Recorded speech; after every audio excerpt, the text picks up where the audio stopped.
哎呦，这不是康王来了吗？快，给康王看座。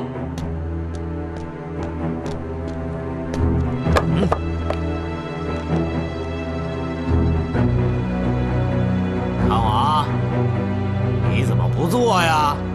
啊？坐呀！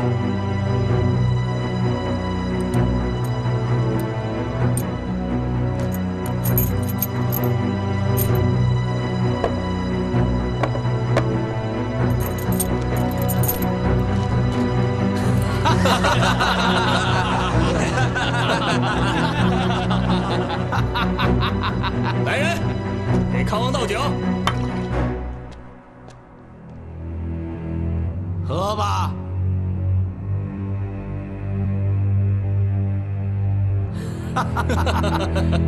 喝！你倒是喝呀！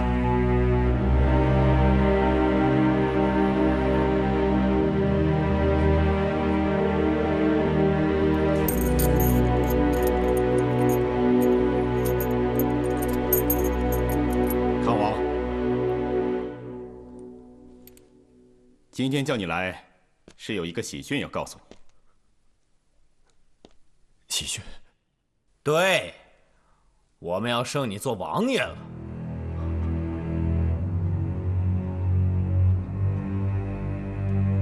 王爷？派你去岭南做王爷，有良田万顷，不但没有生命之忧，还有朝廷的赏赐可以拿呢。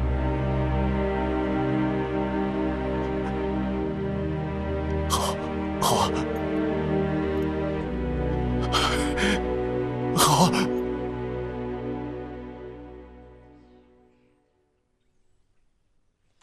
各位大人，今日喝得这么高兴畅快，真是难得。不如让我来为各位大人击鼓助兴，你们看可好？好，早就听说韩夫人是个击鼓的高手。既然韩夫人愿意赏脸，当然好了啊！好。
再不住手，格杀勿论！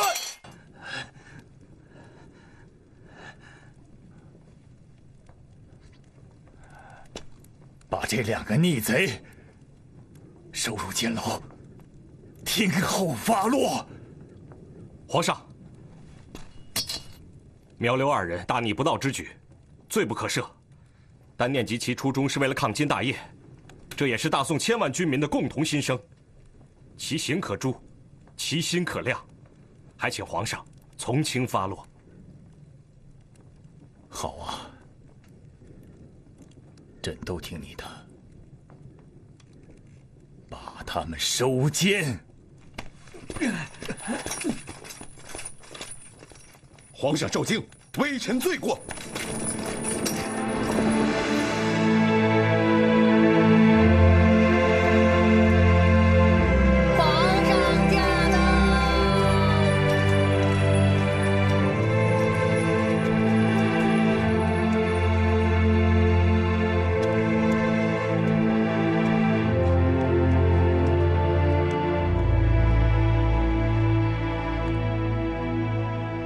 参见皇上。诸位爱卿，不必拘礼，平身吧。谢皇上。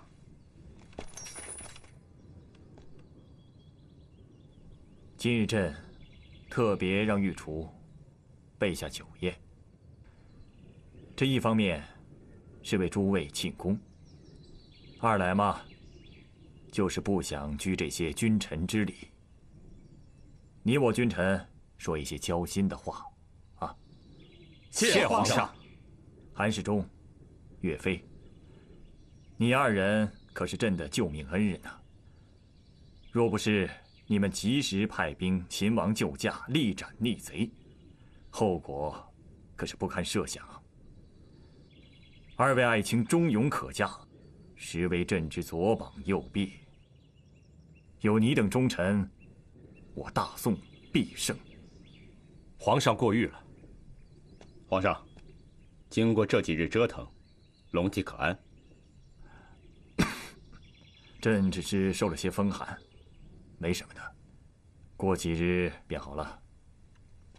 皇上，此次秦王救驾，臣听说韩夫人功劳不小，不在韩将军之下，可谓巾帼不让须眉，必传为佳话，是不是应予封赏？哦，韩大人，这位可是令夫人？回皇上，正是殿内。梁红玉拜见皇上。果然是巾帼不让须眉啊！此番你奋勇杀敌，舍身为国，不惧生死。好，梁红玉听风。朕让你擢升3等，封你为安国夫人。谢皇上隆恩。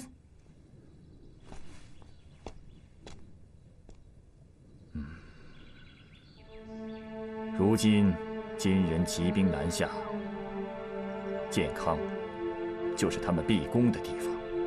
若建康一失，大宋难保啊！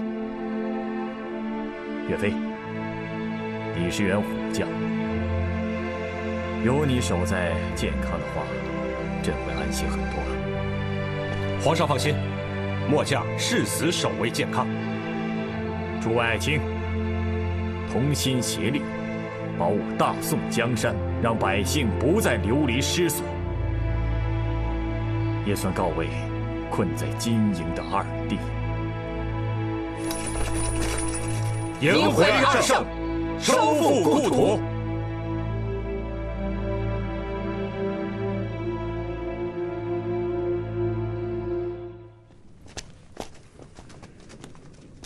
再见。发生了什么事？回四太子，这个宋人暗书密信，私通敌军，被属下抓获。这根本就不是什么密信，证据在此，你不必多言。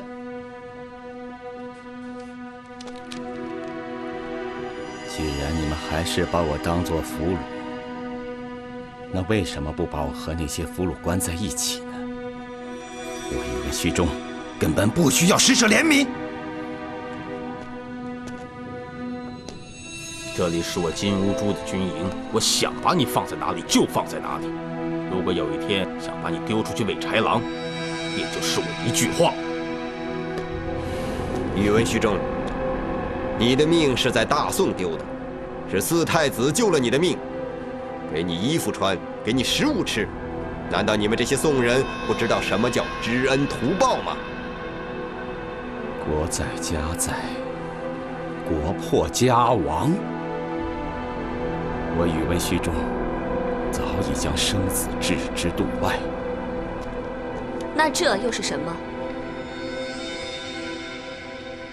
我不过是家中有些事务放心不下。自家魂反大造，为是念家母孤苦伶仃，又有许多书画古器。军师啊，看来这位先生只是惦记着家中的书画古器罢了。哼，迂腐！连命都没了，还惦记这些东西？这正是你们金人和我们宋人之间的区别。哦，说来听听。深思有名，自家魂反大造，别无牵挂，唯是念家母孤苦伶仃。家中还有许多书画古卷，万不得已，先弃辎重物饰，其次弃衣被，再弃书册卷轴，最后弃古器。若是遭逢虏人，不得逃脱，须报古器自尽，宁死不可受辱。元生皇帝当年不听劝言，不能深训社稷，便免不得受辱。此可谓大宋臣子的至戒。好，好一个深训社稷！军师，从今日起，给我天天派人看着他，我倒要看看他如何不得受辱。遵命。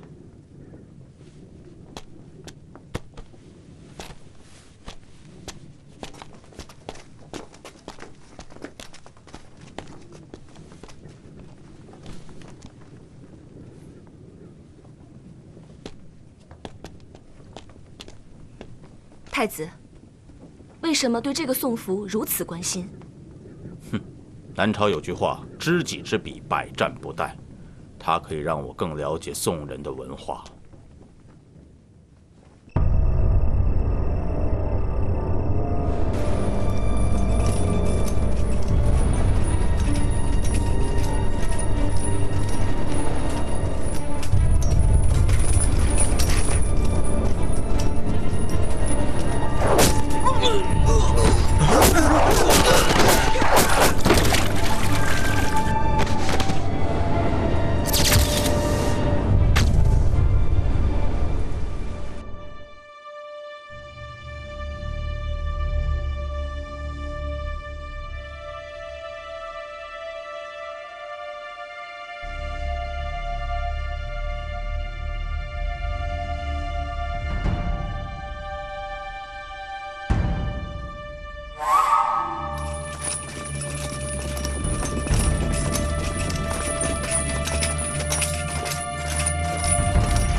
奸臣贼子，你们想造反吗？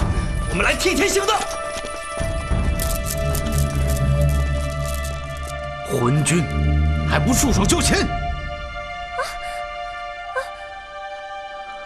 苗父，刘正彦，你们夜闯朕的寝宫，该当何罪？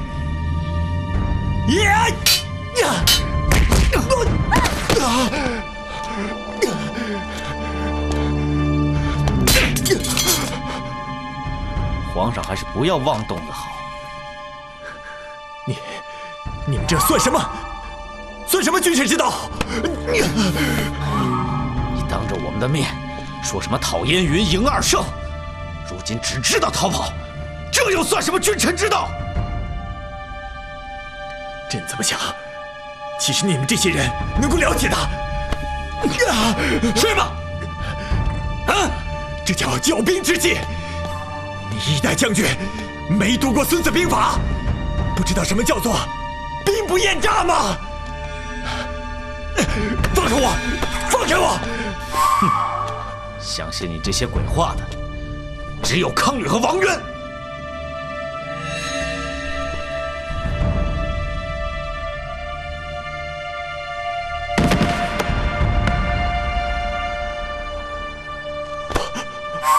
如今他们已经人头落地了，你是不是要跟臣子们说句真话，说句良心话？真话，良心话。过河，过河。记得吗？有个叫岳飞的，恭恭敬敬地给你上折子，要你下旨过河赢二胜。可是你还把他的好心当成了驴肝肺，还让他卸甲归田了。赵构，你就别妄想了，我们俩可不是岳飞，我们俩是不来则已。既然来了，就跟你表个明白。听咱的，什么都好说；不听咱的，就让你白刀子进，红刀子出，不让你石头缝里栽花，坐这赔本生意。你这当皇帝的，只知道白天吃喝拉撒，夜里抱着光屁股的女人睡觉。你知道这宫里的文文武武、老老少少，有多少是要你送去凌迟3日的混账东西？你听着，今天晚上面对面跟你说话的，不是我刘正彦和苗父，而是20万精兵、数百员猛将。只是你的眼睛里只看得见女人，却看不见杀机。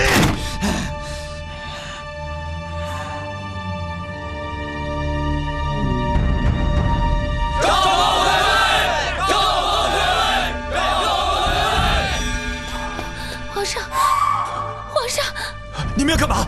放开他！你们到底要干什么？你写下罪己诏，废帝退位，朝廷立你的小儿子登基，由孟太后垂帘听政。就这么多？就这么多还不够吗？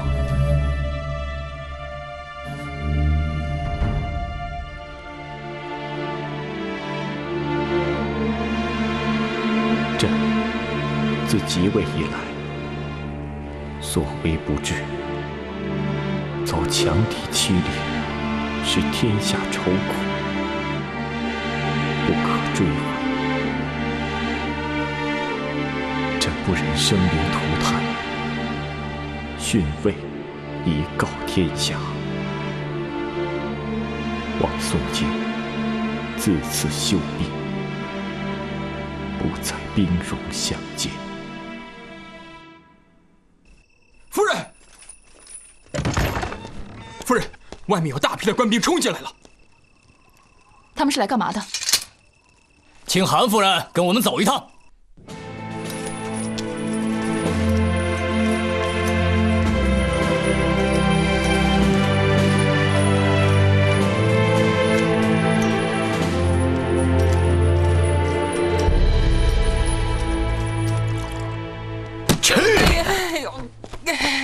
你给我滚过来！滚过来！哎，来喝！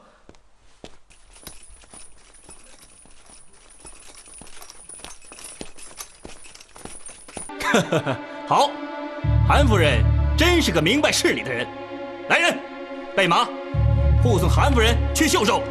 是。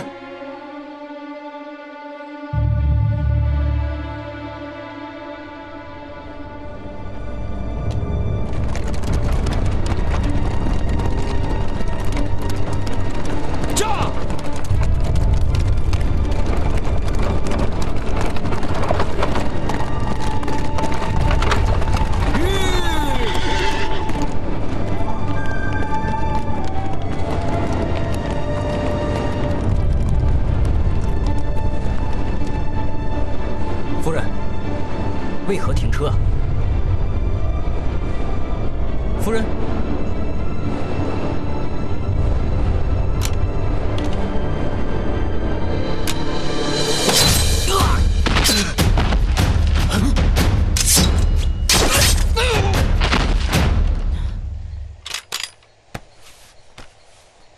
走，驾！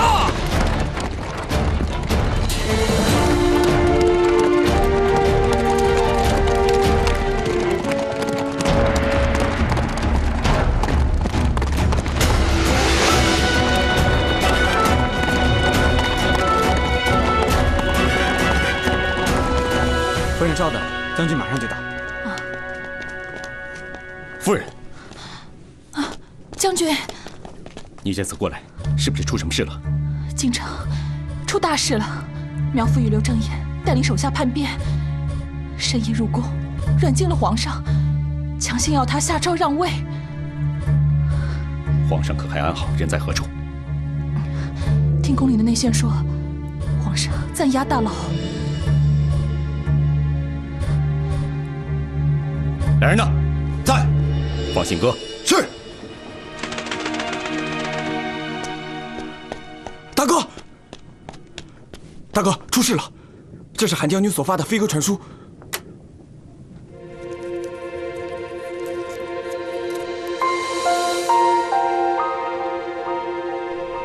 苗刘二人兵变，还软禁了皇上。此二人一直主张抗金，对这次朝廷难逃非常的不满。此番做出这种极端的事情，想必也是被逼急了。再急也不能胡来，这么做是会误己、误君、误天下的。来人，在，把王贵、牛皋、杨再兴叫到前厅议事。是。大哥，韩将军已经决定带兵去临安勤王，还号召各地的守军支援。我们去还是不去啊？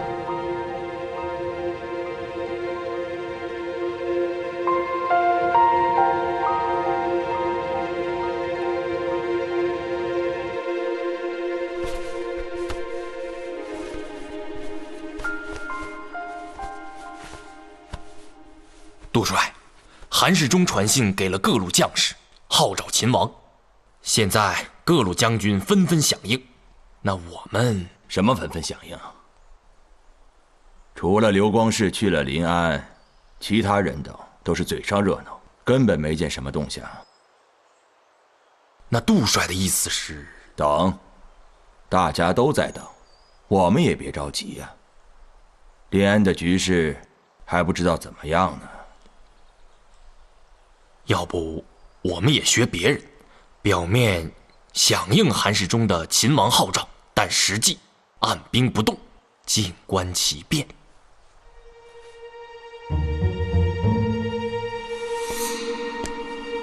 演戏就要真演，不可全军出动，也不可不派一兵一卒。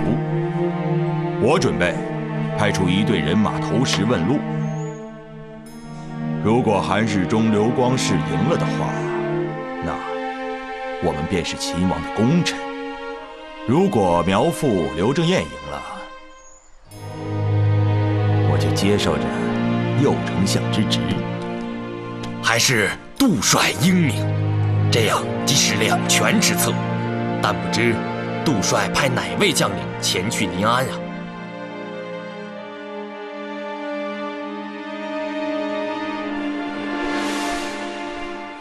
报！禀告将军，岳飞求见。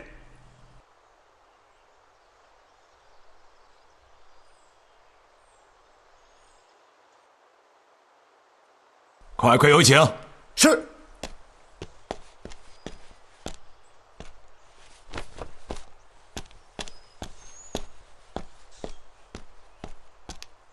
岳飞参见杜帅。哎，免礼免礼，看坐。谢杜帅。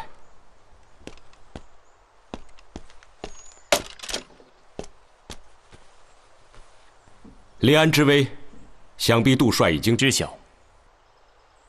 我已经收到韩将军的书信了，不知杜帅作何打算？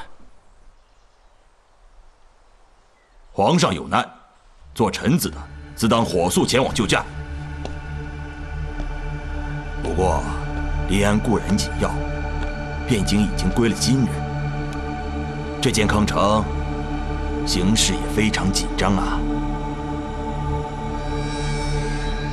如果我们大举进犯，敌人就会兴兵南下。敌邦外患不可不防，萧墙之祸不能不除啊！如果杜帅信得过岳飞，就请杜帅准许岳飞率本部人马前往临安勤王。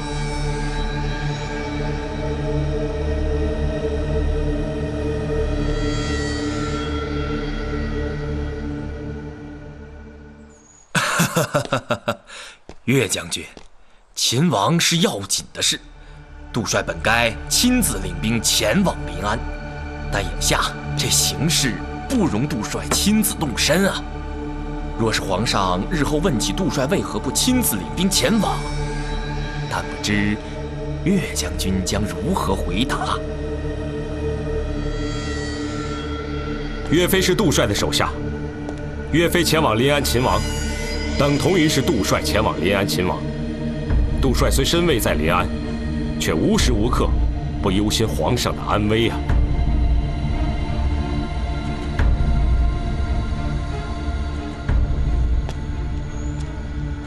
你能明白我的苦心，实为难得呀。这样，你就带本帅前去秦王。末将遵命。等等，火速回营点兵，马上出发。是。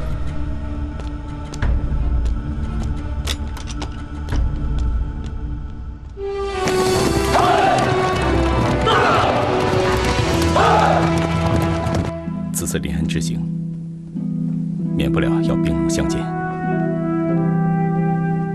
你看你刚生完孩子，又日夜赶路，身体还未恢复，我看不如留下来休息调养吧。官人，你应该明白，越是危险，我就越是应该陪着你。论武功，论谋略，这两个人都不是我对手，所以说，娘子你不用担心。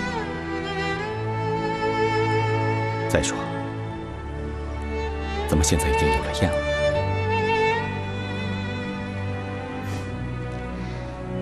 将军，燕儿若是明白这前因后果，相信她不会责怪我的。更何况，我与将军还要一起白头偕老呢。我随你一起去，相信他们不会有戒心的。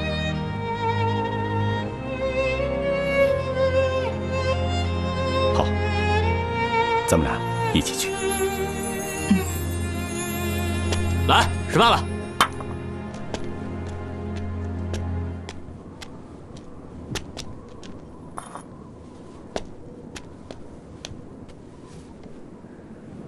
京城的4个入口都有重兵把守，城外也有士兵驻扎。苗刘2人此次兵变部署周全，想必是计划已久。现在皇上还在宫内，所以我们此次行事一定要小心，切勿打草惊蛇。岳大哥，要不这样吧，我们兄弟几个明日先做乔装打扮，然后再混入京城，你看如何？对，这样好过硬闯。我也正有此打算。岳大哥的那张脸啊，有多少人知道啊？恐怕光是乔装打扮不够吧？啊！我自有打算。东门的守将是苗父的家里人，颇有些本事，张宪，你去吧。得令。你要多少兵马？嗨，多少都可，越少越好，可否？单枪匹马也行啊。好，杨再兴在，你去打西门。是。牛皋，哎，南门归你了。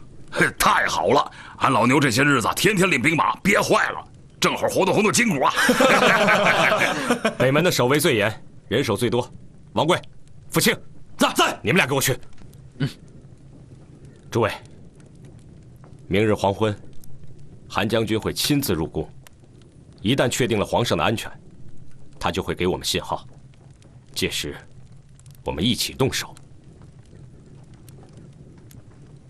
明日之事，只许成，不许败；只许进，不许退，明白吗？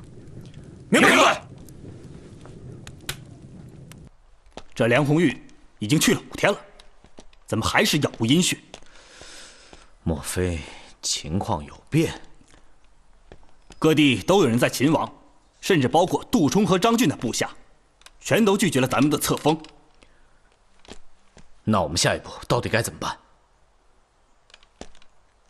只要康王还在咱们手里，不用怕。报！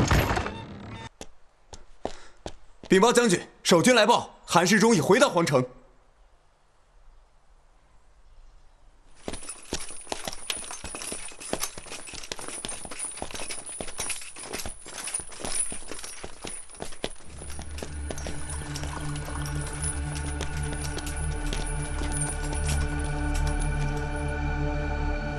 见过2位将军。赐座，上酒。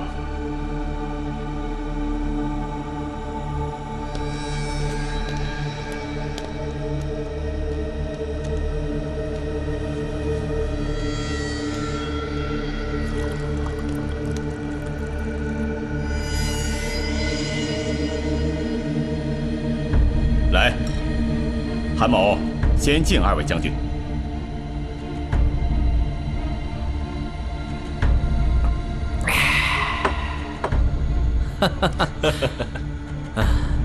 素闻韩将军是个爽快人，今日一见，传言不虚啊！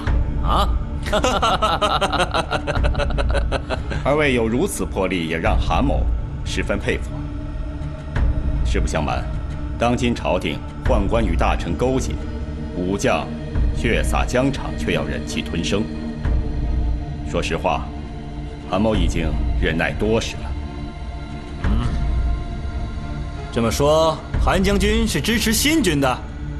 当然，只是不知道新军对韩某可有加官进爵啊？有，当然有。只要韩将军愿意效力新军，高官厚禄都不在话下。更重要的是，北伐一事也会有个说法。那就太好了。不知2位打算对康王如何处置？那韩将军有什么建议啊？我大宋讲究君臣之道，名不正，则言不顺；言不顺，则事不成。就这么一直把他关着，又没有合适的罪名，我看反而难以服众。呵呵，韩将军果然说的有道理啊！依韩某之见呢，不如封他一个王爷的爵位，把他贬到边疆去。既可以保存了名声，又可以无后顾之忧。2位觉得如何呀？韩将军这个办法真是两全其美啊！在下佩服。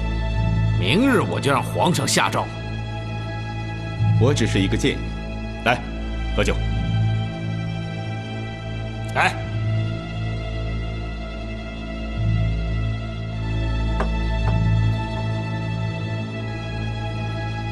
如果2位将军不介意的话，我有几句话想向康王交代一下。什么话？当年他重用宦臣，韩某直言相劝，却落了个险些罢官，这口气不出，义愤难平啊。这样看来，我也有话要说。来人，在。把康王带上来。是。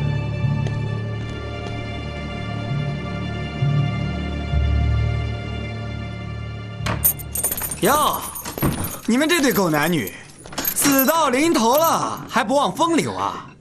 你们想干什么？有什么事冲我一个人来就好了。把他带走。起来！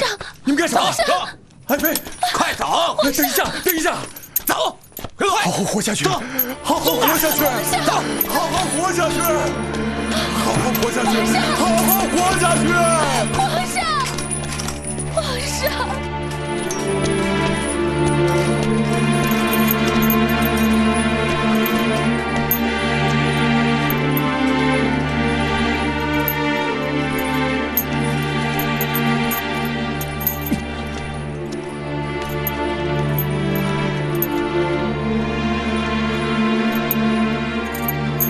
跪下！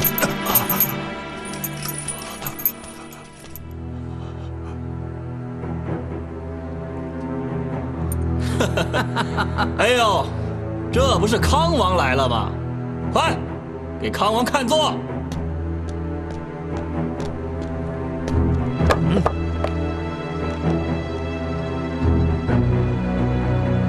康王，你怎么不坐呀？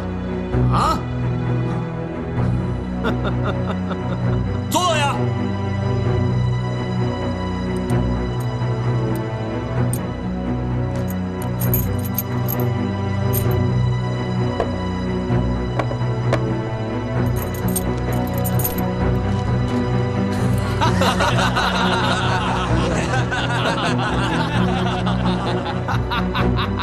来人，给康王倒酒。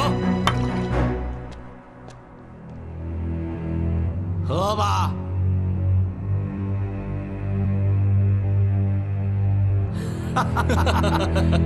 喝！你倒是喝呀！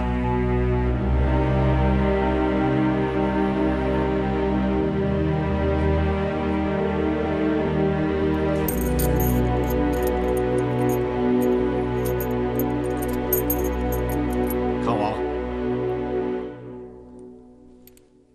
今天叫你来，是有一个喜讯要告诉你。喜讯？对，我们要升你做王爷了。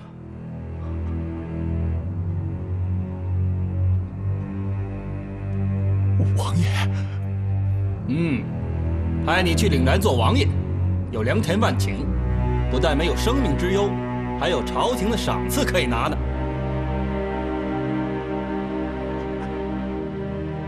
好，好啊，好啊。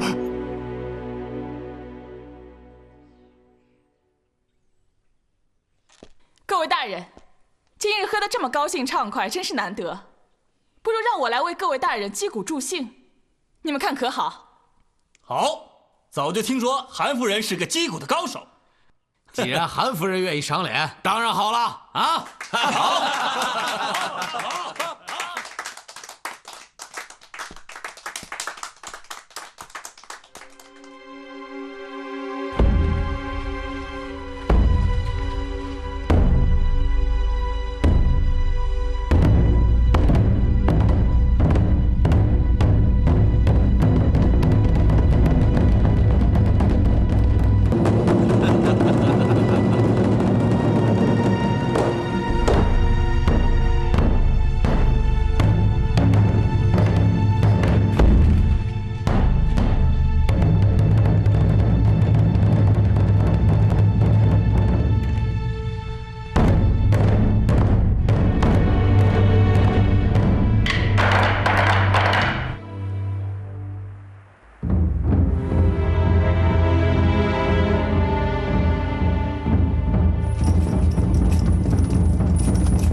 手，阁下无论。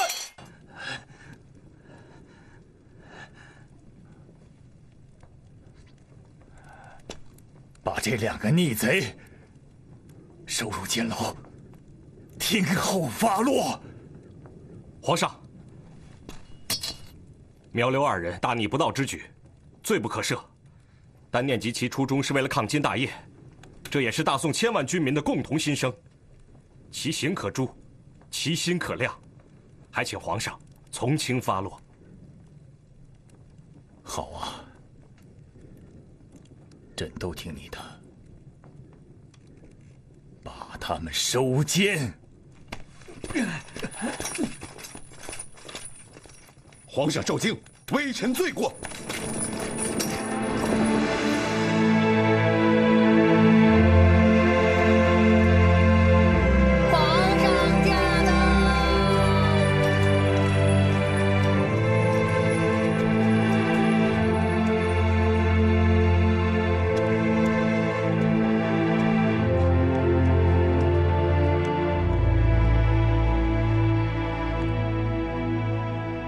参见皇上。诸位爱卿，不必拘礼，平身吧。谢皇上。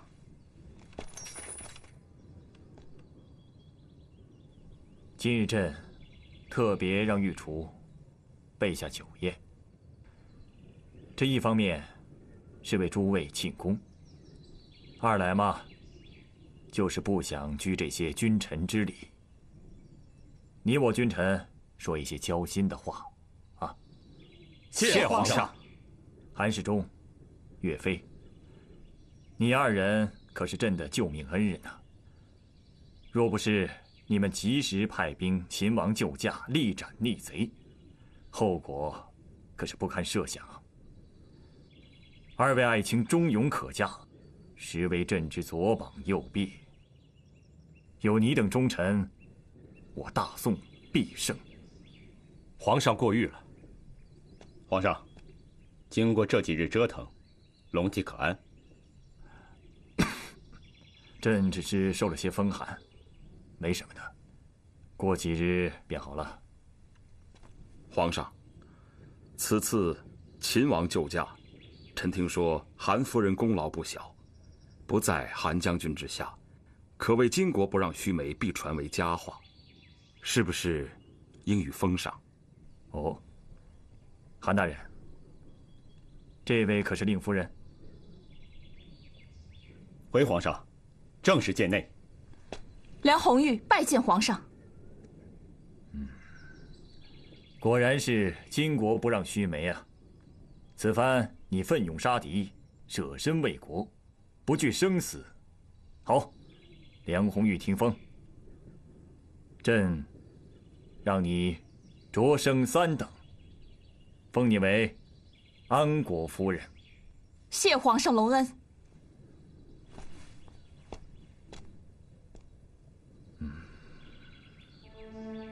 如今金人骑兵南下，建康就是他们必攻的地方。若建康一失，大宋难保啊！岳飞，你是员虎将，有你守在建康的话，朕会安心很多。皇上放心，末将誓死守卫建康。诸位爱卿，同心协力，保我大宋江山，让百姓不再流离失所，也算告慰困在金营的二弟。迎回2圣，收复故土。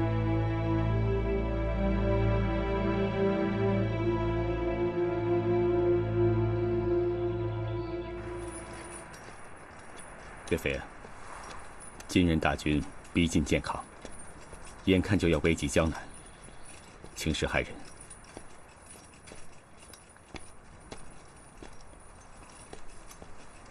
岳飞，如今建康防务乃朝廷第一要务，你的身上担子更加重了。韩将军亦如此。同为朝臣，理当尽心竭力，报效朝廷。说得好，你我二人均有军务在身，不便多叙，只盼着早日平定戡乱，迎回2圣。到那时，你我兄弟再把酒言欢。你我同怀此情，共效家国。明日我们要去扬州，你我就此别过。将军一路保重，你也保重。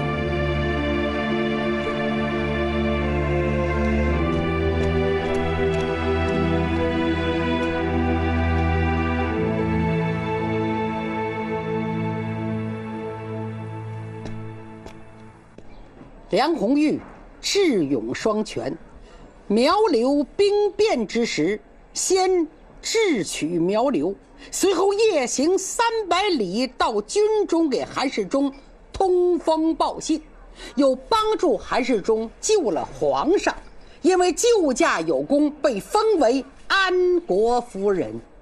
梁红玉被册封之后，还是辅佐丈夫。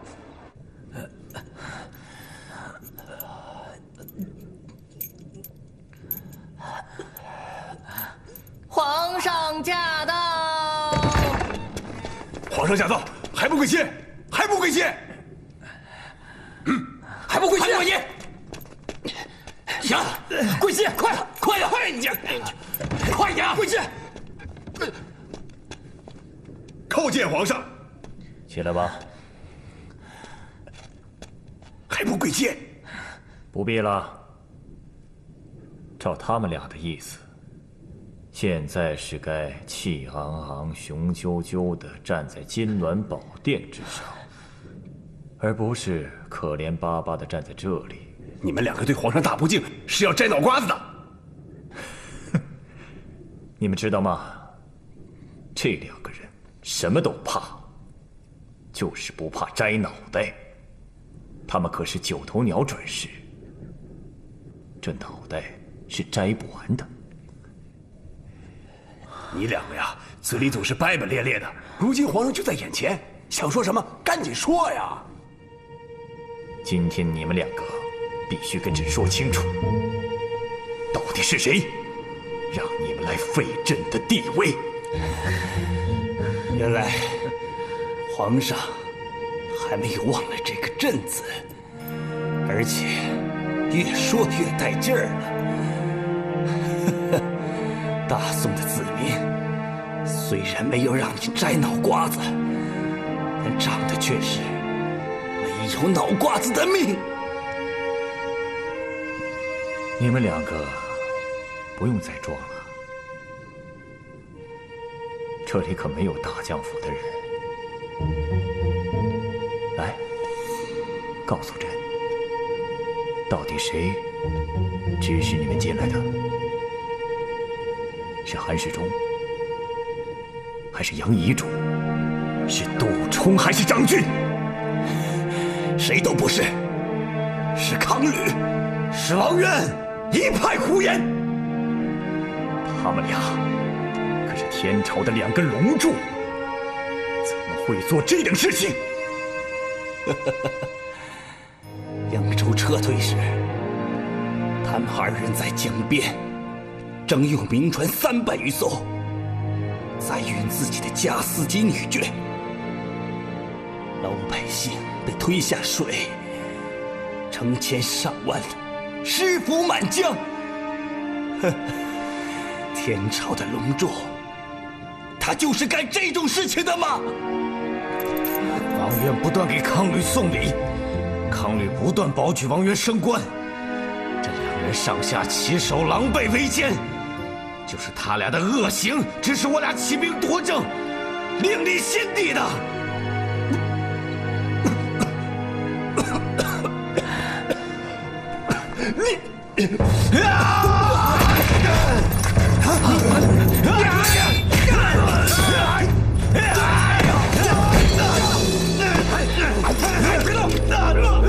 老不是，放开我！放开我！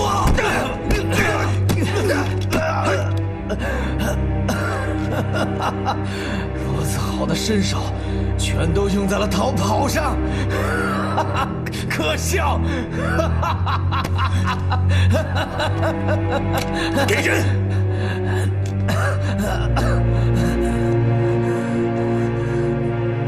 呀！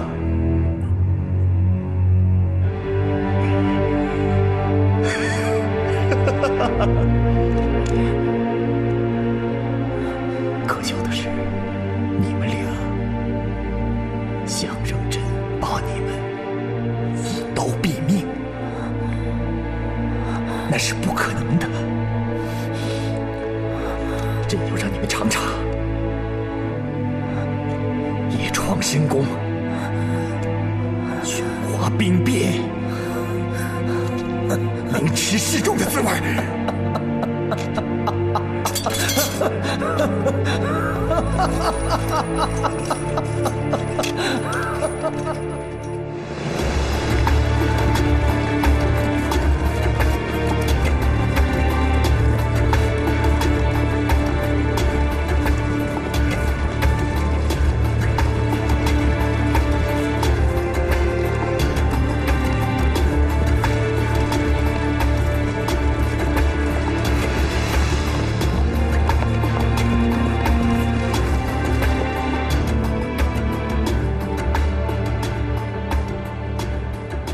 以上就是本座对敌我双方的分析。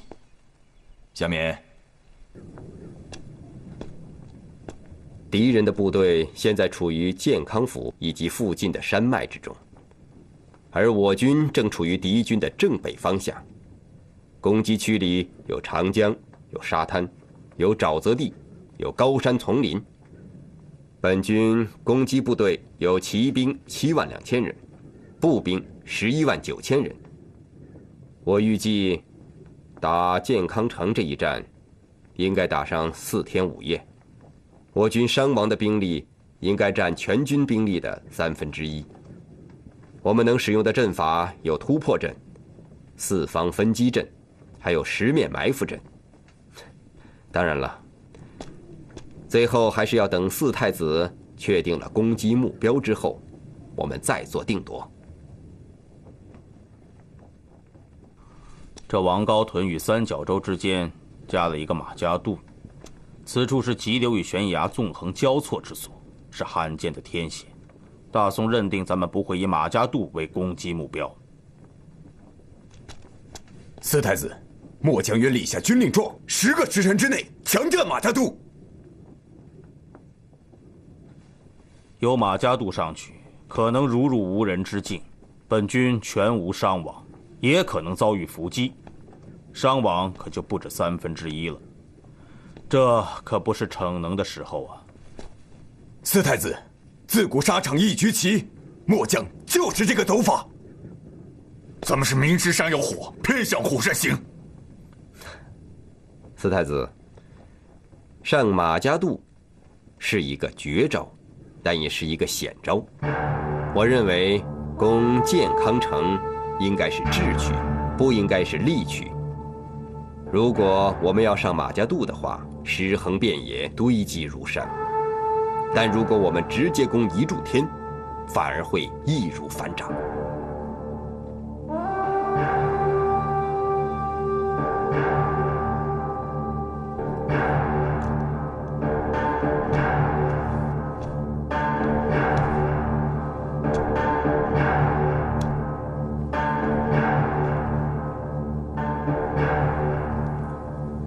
容我再想一想，今帖就到这里吧。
宇文虚中，四太子，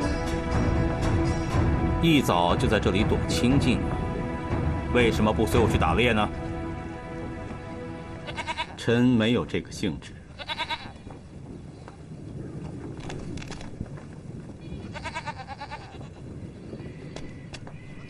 太子，老师在流泪呢。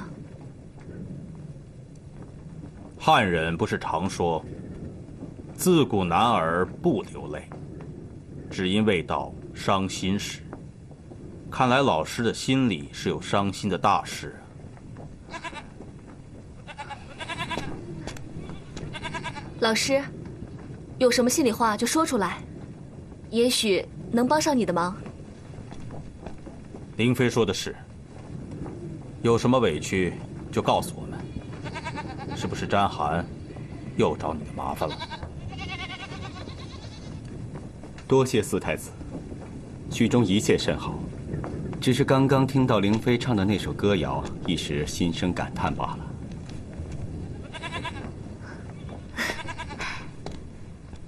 老师也听得懂我们女真的歌谣吗？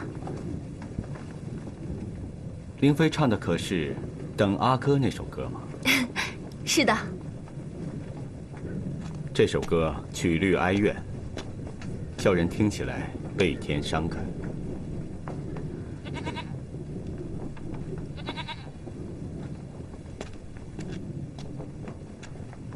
老师是在想念家中之人吗？10年生死期，生死两茫然。自我远到金地，家中音信全无。只是父母高堂，无人侍奉，不知生死。老师在家乡还有什么人吗？有没有相好的人？如果有的话，让太子给你接来便是。卑职身处连年战乱，一直四处颠沛流离，岂可能有心仪之人？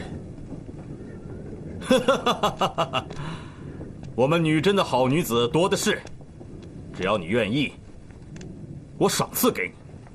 为了这点小事，就在此抹眼泪，未免小题大做了吧？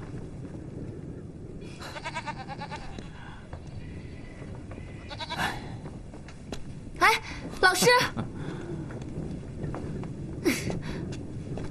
不许你取笑我老师。要是他走了，谁来教我汉文课呀？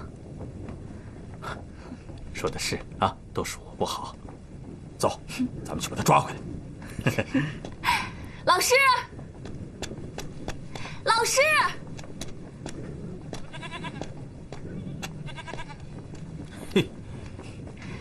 太子，你信不信？我有本事让老师高兴起来。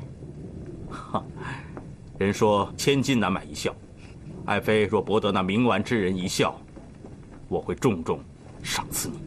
好啊，我就给你看看我的本事。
太子不知从哪里搞来这么些个娘们儿，跳起舞来还是风骚的很呐。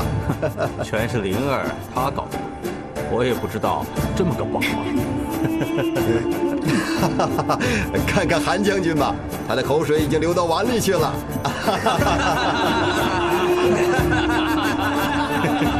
只怕还轮不上他。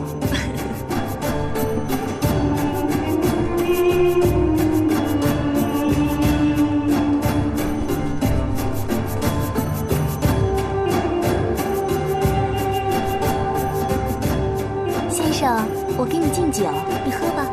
先生，先生，先生，快喝呀！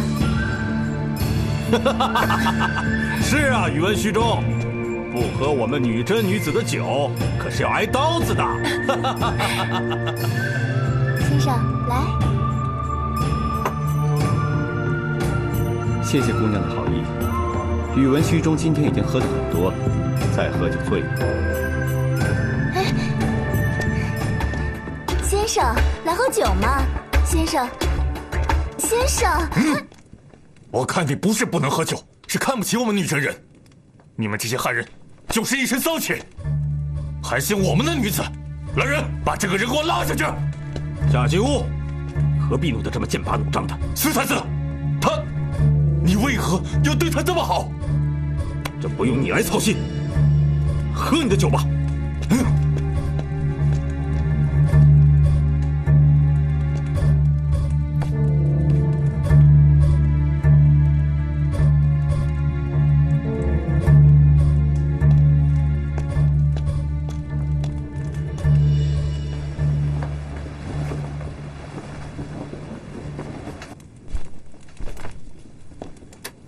宇文虚中，本王来看你了。太子，怎么，还在为昨晚的事生闷气啊？卑职不敢。哼，你看你那张脸，拉得那么长，你当我看不出你的心思？灵妃她也是一番好意，见你思家心切，寂寞难耐，就想把她的好姐妹送给你。你看那个小姑娘，多关心你呀！你倒好，把人家往旁边一推，真是大煞风景。哼！太子和灵妃的一番美意，在下心领了，只是我消受不起。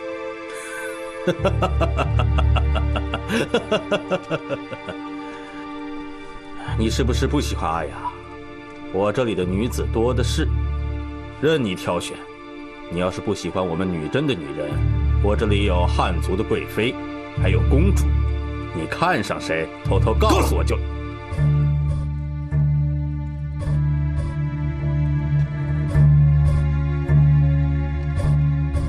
汉族的女子，个个都有尊严的，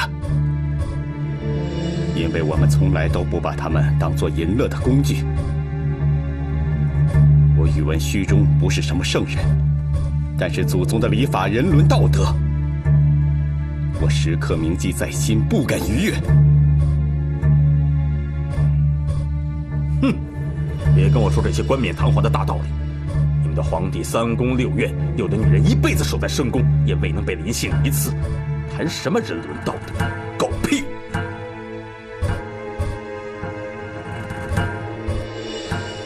我不想和你争辩。反正我不要任何女子，请你以后不要再给我做这样的安排。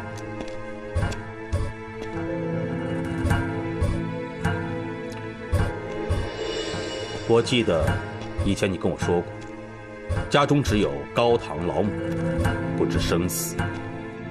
既然不知生死，何必念念不忘啊？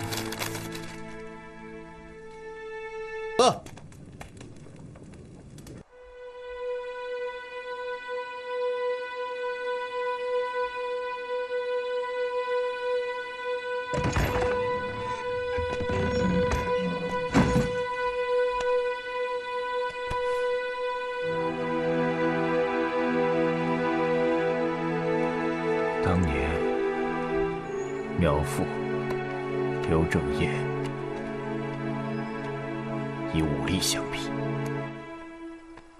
说朕来路不正，是个赝品皇帝。朕不计前嫌，还封他们做正副淮西制之使。但后来，他们还是苦苦相逼，朕不得已派兵围剿了他们，结果了他人的性命。如今此事仍历历在目，朕惴惴不安呐。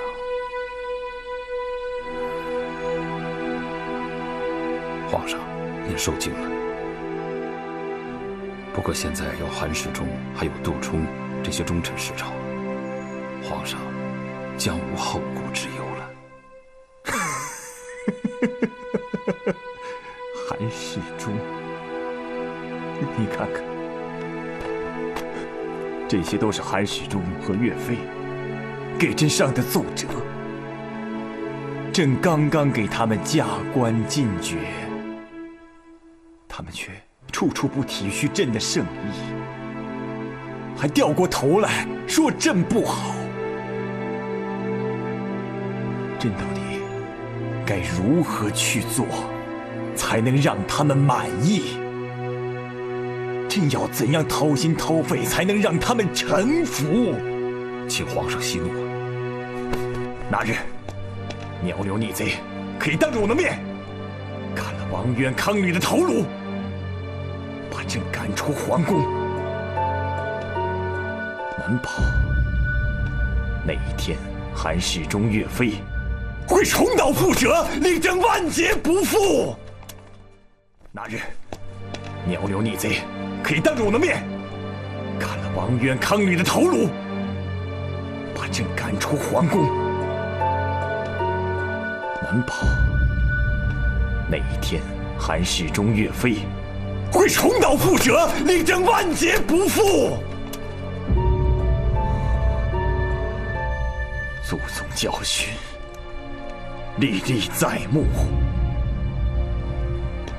吾将败国呀！皇上的担心不是没有道理的。苗刘之痛犹在眼前，韩世忠、刘光世、岳飞，他们这些重臣拥兵自重，朝野上下一呼百应，威望日益加重。如今，就是皇上您，恐怕也是轻易动他们不得。放肆！别说是一介武将，朝中哪个奸臣，朕杀不得！皇上，苗刘兵变之时，那韩世忠身先士卒，救皇上于危难。今日大兵压境，直逼建康，他们虎视眈眈，要斩尽杀绝。现在我们大宋的根基已是摇摇欲坠，正是用人之际呀。所以于情于理都杀不得。难道朕就只能眼睁睁看着几个莽夫闯进朕的行宫，夺了朕的龙位，还断送了朕的江山吗？苗刘之患还在眼前，朕整日惶惶，不知如何自处。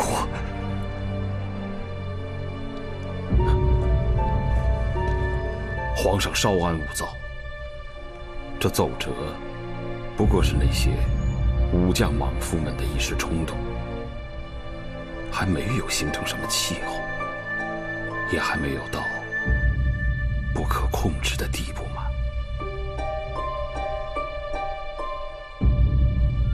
起来说话。是。那以爱卿之见，该如何放还魏然啊？韩世忠、刘光世、张俊等护驾有功，现如今又被皇上加封进爵，天下人无不赞扬圣上之伟德。这朝野之中，文臣武将，他们也看到了圣上的一番爱臣之心呢，所以他们不敢有所作为。不敢？韩世忠、岳飞连上20道奏折，20多道，这不是明摆着让朕难堪，让天下人看朕的笑话吗？智者贵在审时度势。韩世忠他们那些重臣并没有反心，还有他们能为社稷所用，还望皇上先留着他们吧。那不是养虎为患吗？皇上，战国时，赵国与燕国相争，燕国说客苏代曾经跟赵惠王说过一番话，就是鹬蚌相争，渔翁得利的故事。他的目的就是要暗示惠王，若两国相持，以避大众，强秦必成得利之渔夫。惠王听完之后甚喜，不但不责罚于他，还立刻停止了与燕国的旷日之战。皇上，若想社稷无虞，就必须要做这个渔夫，撒下鱼饵，让那鹬蚌相互咬吃。等到他们两败俱伤的时候，老皇上，您就可以轻轻松松地收起渔网了。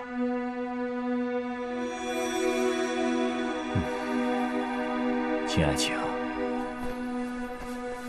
朕现在是内忧外患，在内那些个武将个个是深藏暗箭，在外军人对大宋又虎视眈眈。你倒是告诉朕，朕如何才可得一日的安宁啊？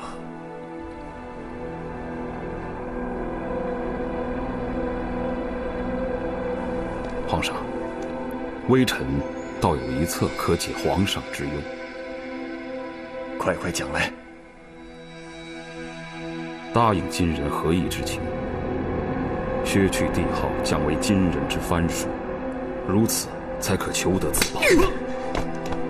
满朝文武都说你是金人的走狗，看来真是不假。皇上，皇上，这只不过是韬光养晦之计。如今天下未定，人心未服，与其做鱼死网破之争，为什么不做长久之计？当年汉高祖刘邦正是退居关中，才最终得到了天下的。此时的金人虽然猖獗，等过个1年半载，到那时再演一出霸王别姬也未可知啊！皇上，皇上，请三思。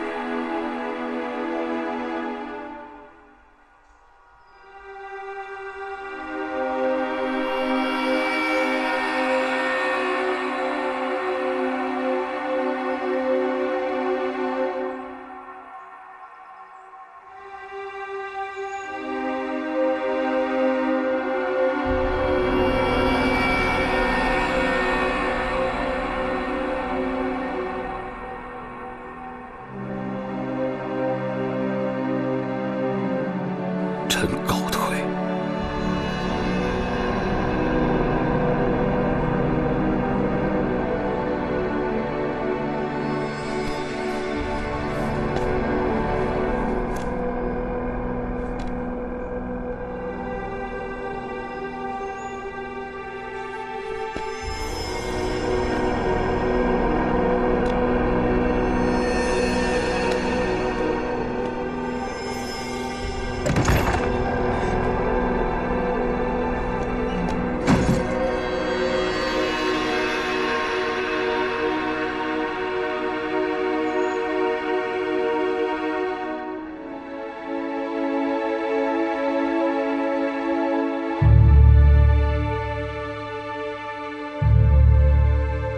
大金皇子元帅，大宋皇帝致书元帅，前者前时奉书，想必已经呈上。未破之肯，恳请四太子精敏。督帅，岳飞回来了。怎么样，请到梁了吗？韩世忠没给他面子。这个岳飞叫他不识时务。这个闭门羹吃的正是时候。督帅，那咱们怎么办？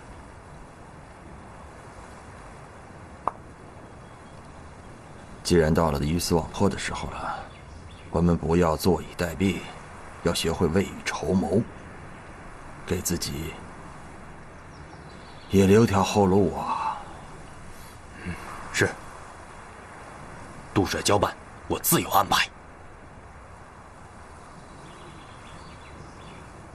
韩密赤今日到了健康，你去和他见一面。见面之后，你告诉他健康城的形势以及我们的心思，明白吗？明白。去吧。是。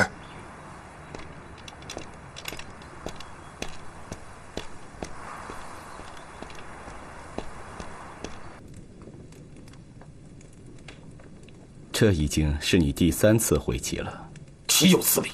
我要多回1次旗，不行吗？下棋非同儿戏，每一步棋都必须经过深思熟虑。一时的冲动，落错一步棋便会遭来满盘皆输。四太子，你要牢牢切记，这落子可无回呀！无回？你这是骗小孩子的把戏吧？我堂堂大金四太子，率领千军万马的大将军，一个小小的棋子我都毁不得。我玩不过你，不玩了。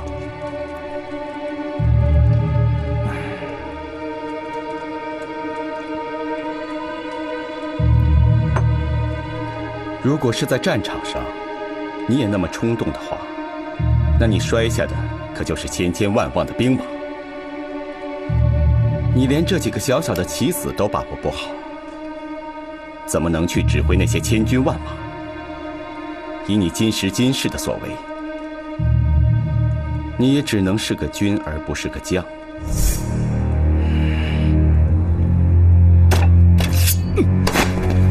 下棋有什么了不起？你会领军打仗吗？你太心急了。正所谓当局者迷，旁观者清。这下棋的道理还需要你慢慢体会才是。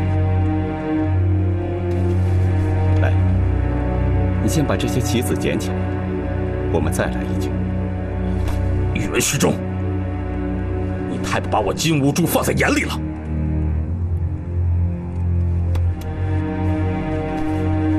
这有些人下棋落子如飞，却忙中出错；有些人下棋考虑过甚，最后弄得捉襟见肘；还有些人下棋不到最后关头绝不认输，伺机而动，峰回路转；再有些人下棋稍见情势不妙，就丢兵弃甲，弃子投降。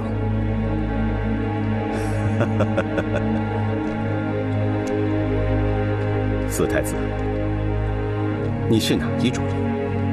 你下的是哪一种棋？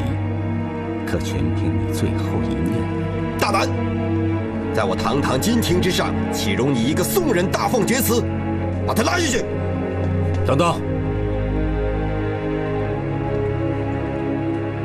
宇文虚中，我们再杀一盘。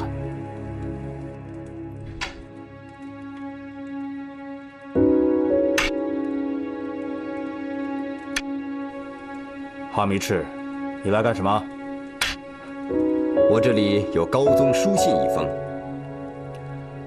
念。大金皇子元帅，大宋皇帝致书元帅，前者遣使奉书，想必已经呈上，微迫之恳，恳请四太子怜悯。以四太子之大德，必以今宋和好为重，谅解朕之一时失察，勿听小人谗言，以致招惹此等兵信。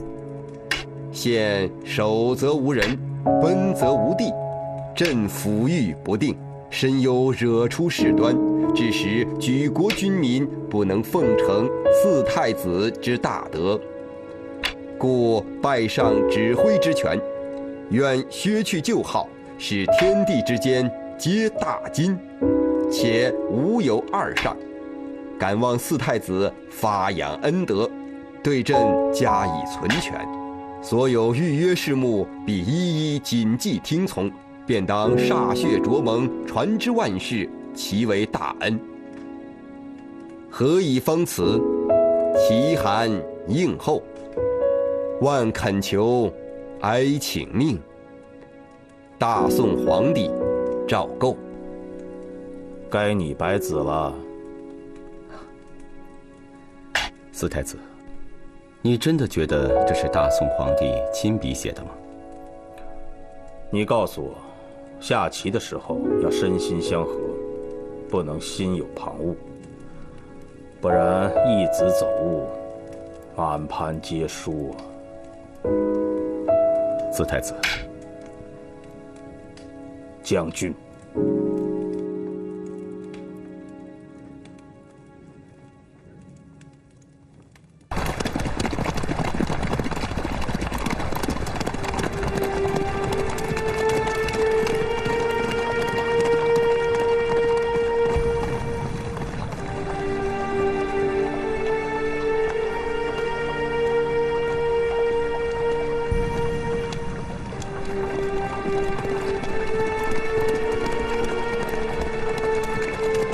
宇文虚中特来向四太子请罪。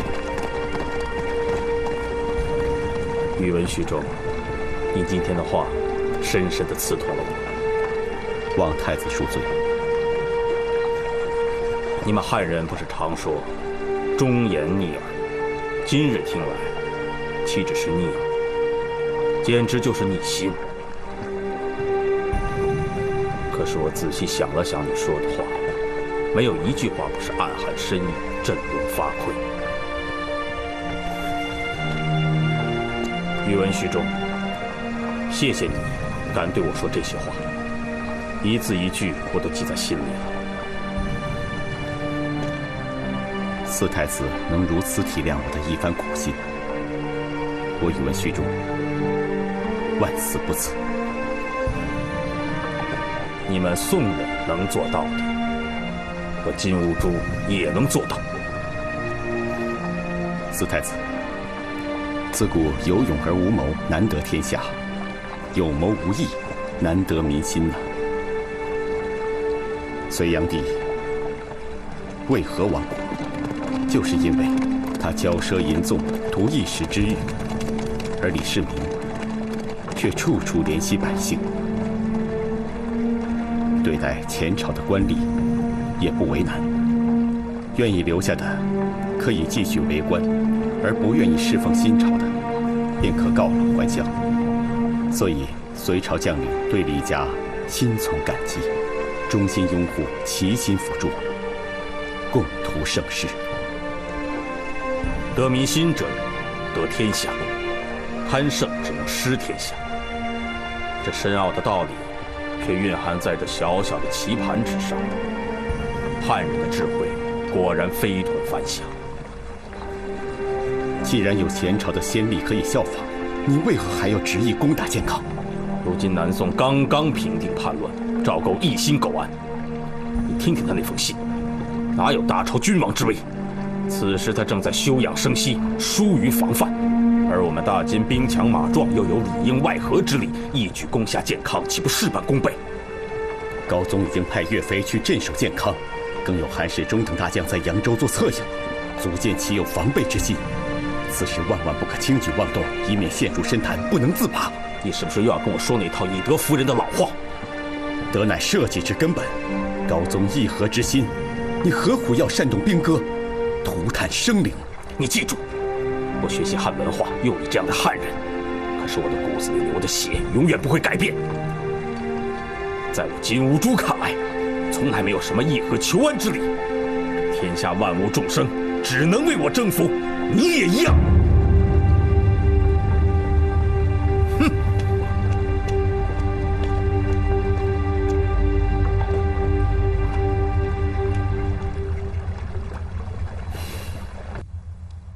杜帅，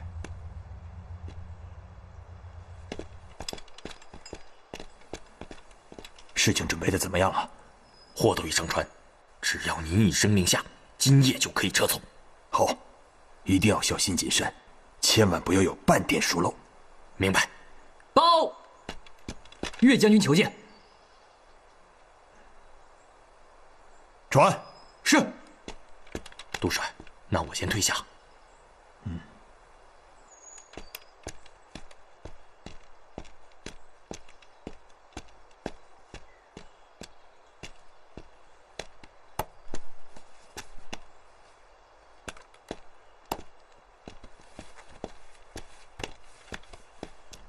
见过杜帅。你可收到军报？收到。末将正是为此而来。先人已攻至一柱天，如果从一柱天渡江，那用不了几日便可到达健康。敌强我弱，到时候守住健康恐非易事啊。末将认为，金人南下势如破竹，只是因为我军守兵军心涣散，逃的逃，躲的躲。少有人顽强抵抗，只要将军肯派兵，我们守住一柱天这个天险，金人未必能攻到健康。与其日后困守孤城，不如拒敌于江北之外。好啊，我们俩想到一起去了。一柱天地处天险，易守难攻，如果守在这里，便可将金人挡在江北。岳飞愿当此任。你虽陆战英勇，但你的水战经验尚浅呐。岳飞愿立下军令状，只要放过一个金人过江，甘当军法处置。严重了，严重了！岳将军壮志可嘉，令人欣慰啊。但征战之事，非但关乎个人生死，而且关乎社稷存亡，不可全凭义气啊。我是这样想的，在大宋，若论擅长水战，当属韩将军为魁首。要是能够请到他来相助的话，那胜算就会大增。我想，你与他私交甚好，这次就辛苦一趟，去请韩将军来支援。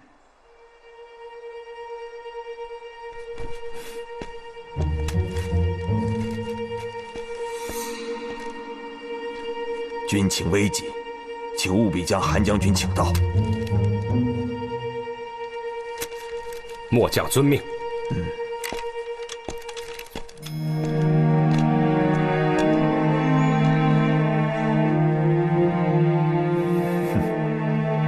你说这大哥怎么样？大哥，那个姓杜的，是不是又打算开溜了？不，他说要迎战金人，还要我去向韩将军调些兵马。哦，这倒是新鲜事，没听说他要应战呢。这是他给我的。依大哥看，这里头是否另有阴谋？一定有蹊跷，但是不知他打的是什么算盘。哎，大哥，调兵这事儿啊，我得跟你去，我怕他在路上施什么埋伏，害你性命啊。那倒不会，就他手下这些人，哪有什么本事取我的性命？这一趟，我一定要去。王贵，大哥，福庆，哎，你们留在健康，派人去留守府打探一下。是。张宪、刘考，你们跟我走。是。是。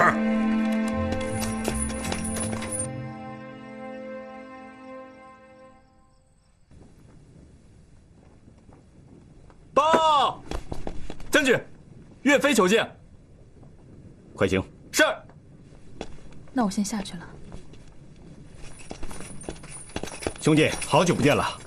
见过韩将军。见过韩将军。韩将军，你受伤了？啊，小伤罢了，何足挂齿。请。昨天啊，和他们铁甲军遇上了，他们铁甲军还真厉害啊。我韩家军损失惨重啊。末将近日正在研究破铁浮屠之法，到时候一定与韩将军互通有无。太好了。虽然我不能跟铁浮屠硬碰硬，但是打流水仗是我的强项。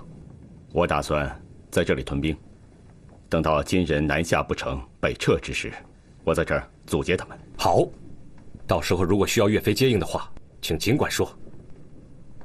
韩将军，岳飞此次前来是向韩将军借调兵马。杜帅书信。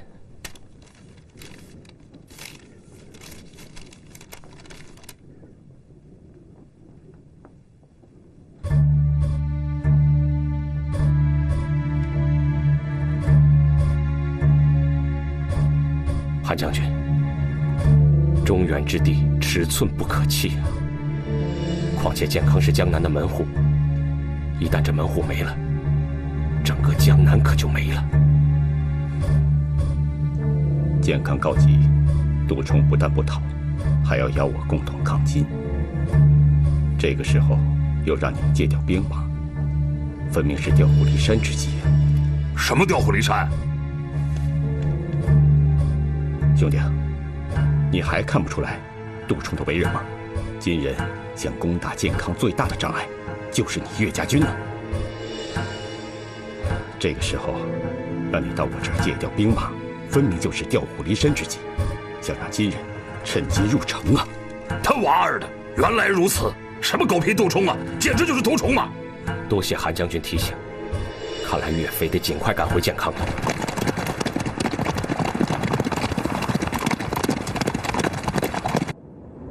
人人都知道岳飞用兵一向是以多变著称，其实论谋略，还是不能与杜帅您相抗衡啊！哼，这小子冥顽不灵啊！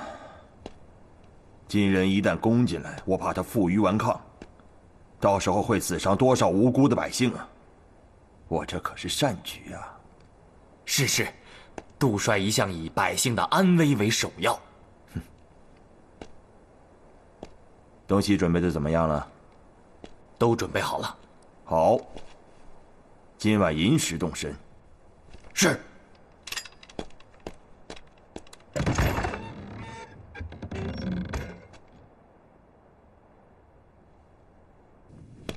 王将军、杨将军已探得杜将军今夜寅时准备出城离开。知道了，退下吧。是。哼，他娃儿的，老子就知道这个姓杜的改不了脾性。怎么办？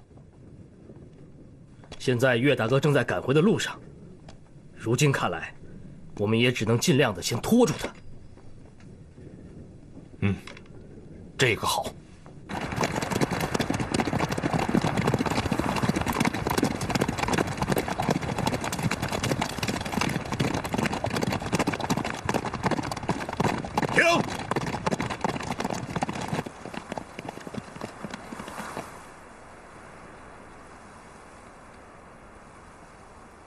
去看一下。是。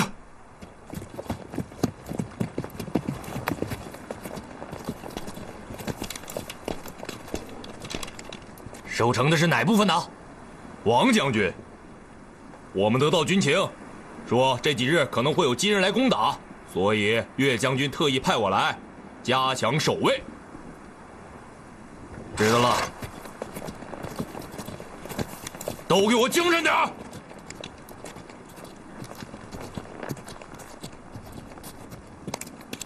杜帅，城门上全是人。传我的命令，让他们撤下。是。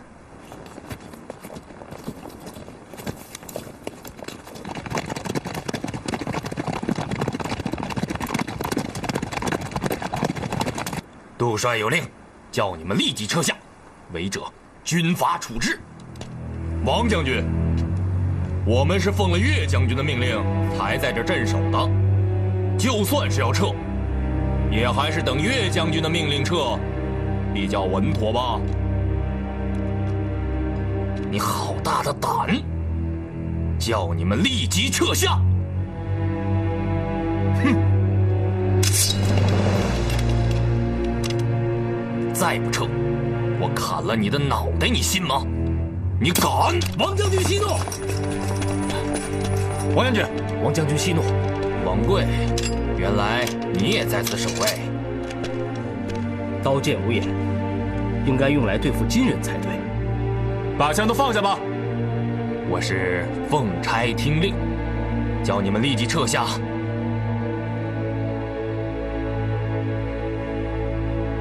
王将军，前方军情告急，加强守卫是情理之事。不知杜帅为何不守反撤？我刚才说了，我是奉差行事。你若不信，何不去杜将军那里申诉？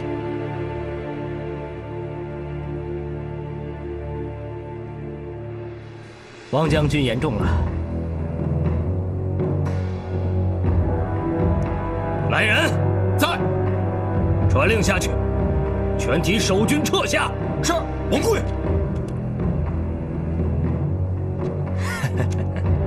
那就谢了。